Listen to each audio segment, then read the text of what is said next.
Jadi saat ini ada 70 negara terikat dengan obor. One Belt, One Road. Semua di belt diikat dengan satu, roadnya ke Beijing semua. Jadi cara dia memprinting yuan adalah berbasis project di negara orang. Saya ulangi lagi ya.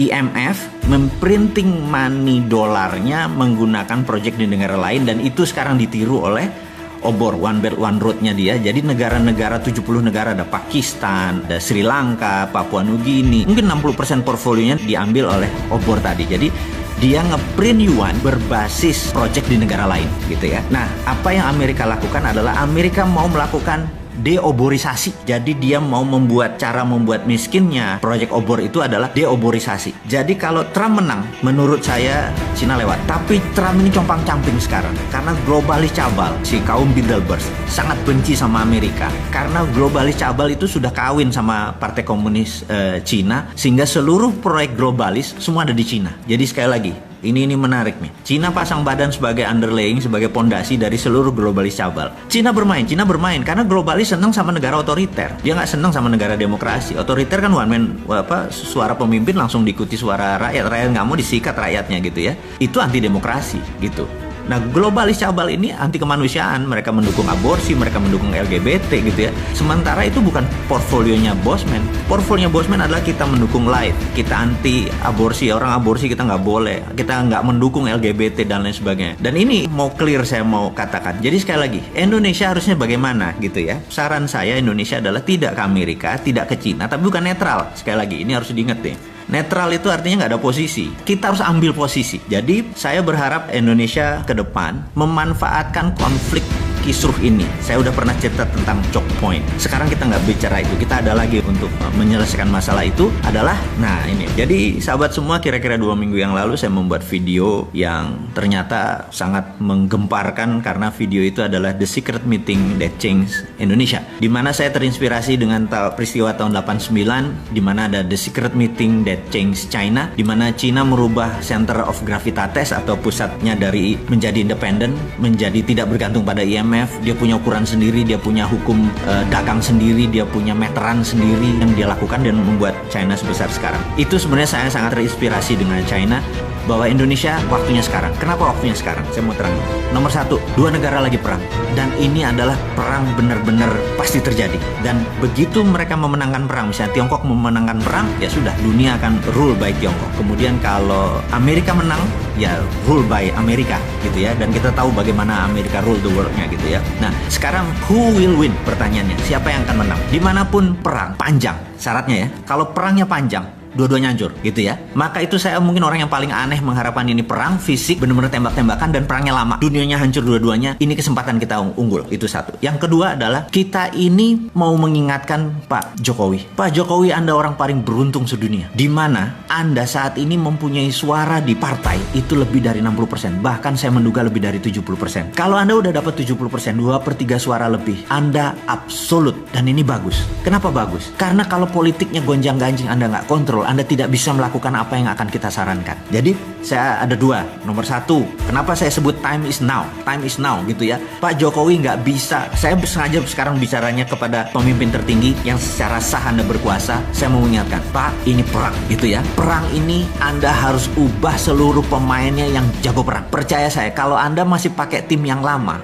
bukan tidak dipakai, tapi Anda harus punya tim cadangan baru yang untuk menggunakannya. Jadi gini Pak Jokowi, Anda punya kekuasaan sangat absolut dan itu luar biasa. Di negara demokrasi Anda dapat 2/3 suara atau lebih. Ini momennya, itu satu. Kedua tadi, negara besar lagi perang, yaitu China sama Amerika lagi perang. Karena perang besar ini terjadi, mereka sebenarnya fokusnya di negara masing-masing. Mereka nggak fokus sama Indonesia. Ditambah lagi. China sekarang ada hujan yang hampir 30 hari. Begitu salah satu dam besar jebol, China dipukul dari dalam. Dan Amerika ada COVID di dalam negerinya, gitu ya. Jadi dalam negeri masing-masing bermasalah nih, gitu. Kemudian luar negerinya mereka perang. Mereka nggak mungkin mikir tentang Indonesia. Percaya saya, mau itu mindahin pabrik ke Indonesia apa segala macam, itu nggak gitu-gitu amat. Swasta doang, itu bukan negara gitu ya. Kemudian Anda punya kekuasaan yang bisa Anda drive ke kiri semua, ke kanan semua gitu ya. Kemudian ada hal yang menarik Pak Presiden yang terhormat, Anda menerbitkan surat bahwa saat ini negara dalam keadaan darurat COVID. gitu ya. Dengan undang-undang, saya lupa Perpu atau Perpres ini ya, bencana nasional ini, Anda bisa lead negara ini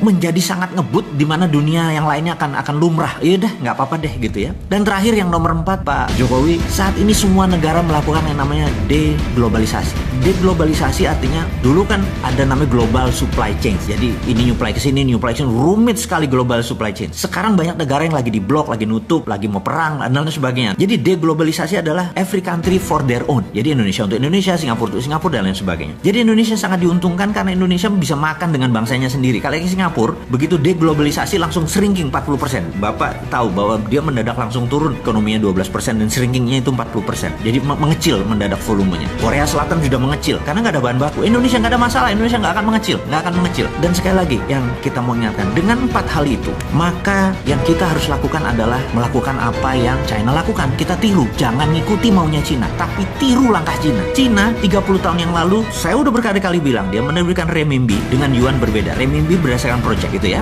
Apa yang harus kita lakukan sekarang? Dia tidak lagi menciptakan printing money fisik, karena itu zaman dulu. Sekarang sudah ada blockchain. Blockchain ini kita bisa printing yang namanya e-renminbi.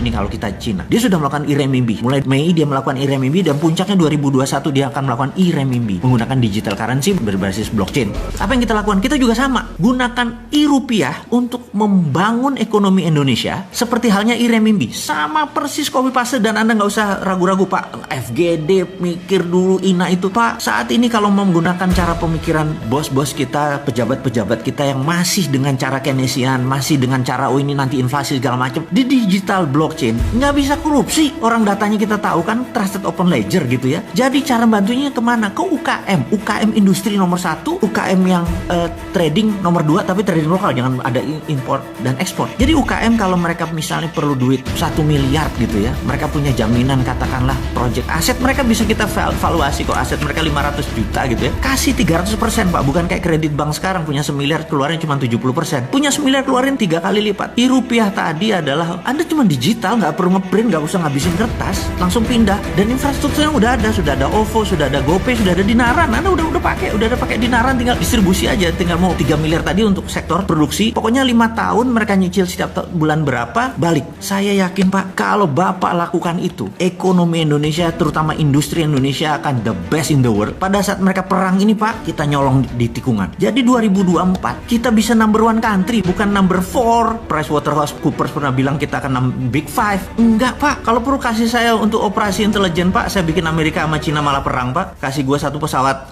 kapal perang, saya tembak 1 nuklir kami ke Cina, nanti Cina bilang tuh Amerika tuh ya udah biar tembak-tembakan, udah kita yang masuk duluan. Kalau perlu gua jadi bajingannya Pak. Jadiin gua persona non grata Pak, orang yang tidak disukai dunia Pak. Kasih saya untuk izin untuk operasi intelijen, saya masuk, saya tembak itu 1 rudal ke Cina, terus nanti tembak-tembakan, mereka perang Pak. Mereka perang, kita manfaatin untuk membangun ekonomi. Saya dibenci dunia nggak apa-apa Pak, tapi dicintai tanah air nggak apa-apa Pak. Jadi agak gila sedikit lah Pak, dan usul-usul ini mudah-mudahan membuat sisi lain bernegara sehingga ekonomi kita maju bareng. Jadi dulu Pak, di tahun 45 ini saya ngomong sengaja kepada pemimpin dan pejabat negara lainnya, Bapak Ibu, mungkin ada yang Ibu, di tahun 45 kita merdeka karena common sorrow, menderita bersama gitu ya. Sekarang ini ada yang seneng, ada yang susah. Jadi sekarang kita nggak kompak. Jadi cara untuk membuat bangsa kita ini kompak, 1 Pak, cepet-cepet buat common happiness Pak, cepet-cepet buat seneng bareng. Jangan susah bareng Pak, kita udah capek tahun 45 aja kita susahnya. Kalau sekarang ke depan kita harus buat common happiness, kita mau seneng bareng Pak. Cara senengnya bareng gimana? Pegang masing-masing duit untuk sektor produksi Pak. Begitu UKM sektor produksinya dibangun Pak, 97% angkatan kerja itu adalah di tangan UKM Pak. Gak usah mikirin perusahaan yang gede-gede itu yang bilion-bilion dolar pakai ngutang asing lagi. UKM aja Pak dengan rupiah, selesai masalahnya. Saya yakin Bapak dan pejabat semua yang saat ini menjabat gak ribet ke otaknya. Gak usah bawa seorang Sontoloyo ini ke istana atau ke menjabat Pak. Cukup konsepnya diterima, saya sudah happy Pak. Karena kalau bangsa kita happy ya kita happy. Dan selesai masalah kita menjadi champion, menjadi pemenang. Jadi tanpa berpanjang-panjang sahabat, itu adalah cerita mengapa the moment is now, waktu sekarang. Bisa nggak tahun 2021? Nggak bisa. Bisa nggak nanti 2024? Nggak bisa. Waktunya tuh sekarang gitu ya, pondasinya ini dipasang. Kasih 6 bulan lah untuk buat rupiah itu. Bapak buat badan usaha, bukan badan usaha, mungkin badan otorita tentang keuangan. sesederhana itu. Jadi saya pikir bicara dengan Pak Presiden, mungkin saya nggak pernah bisa waktu, Bapak terlalu sibuk. Karena kalaupun saya diundang ke Pak Presiden, saya nggak mau duduk di depan meeting room. Saya minta waktu dengan Bapak adalah jagongan, Pak. Kita sarungan, saya ngeteh, Pak, saya nggak ngopi ya, Bapak yang ngopi gitu ya. Jadi kita jagongan, Pak. Ngomong santai, Pak, nggak ngomong struktural, kita ngomong santai. Jadi kalau itu dilakukan saya mau, Pak. Ketemu panjenengan,